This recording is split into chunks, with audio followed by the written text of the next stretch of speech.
You know, you had your own reaction toward some of the hateful reactions about Hugh Hefner when he died, where people basically relegated Hefner to the role of pimp and exploiter and defiler of young female flesh, and that's all he was. The New York Times ran a hysterical op-ed the week he died that called him a pornographer, a chauvinist, a leering grotesque in a captain's hat who died in a decaying mansion where porn blared during his pathetic orgies.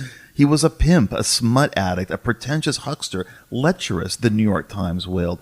What were you thinking when you saw this being smeared all over social media and so many people who really didn't know Hugh Hefner or what he had done start joining in this sheep-like movement? I mean, your mother had been a playmate, and did she have any of these regrets or complaints about Hefner or being used or doing that? What were you thinking in that moment? Well, you know, like I said, my primary relationship with the man in my life was my grandfather, right?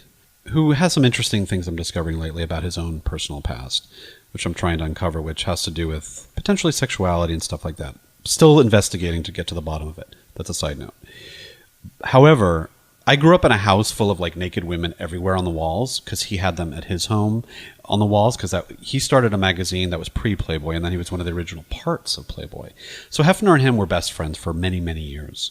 I grew up at the mansion. My mom was, Miss December 1966. This is somebody who was, you and I, we would go to parties together. We did go to cold parties at the Playboy Mansion. Many, many times, I think, actually. So, and I had great times, and I never felt there was any exploitation going on.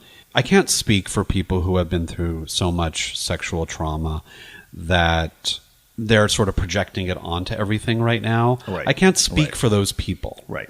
I can only speak from my experience. And as a queer kid, reading Playboy and reading his embracement of the homosexual community from the beginning, before people, his support of gay rights. First thing I remember was a gay kid. Yeah. First, Playboy was my queer outlet. Same here.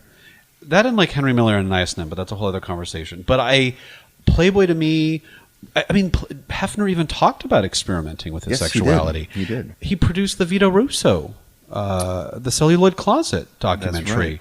So go fuck yourself, people who it's almost like the country is like a bunch of bad writers right now. You're either a villain or you're a good guy. And it's like there's no gray area. There's no characters anymore. It's like it's just like everyone is like this angry, hurt, justifiably wounded child who only like sees black and white at the moment. That's how I see it right now.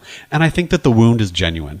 And I think that we're in this sort of tornado of grief. Yes, but we need a conversation, and there's no conversation. We need teachable moments.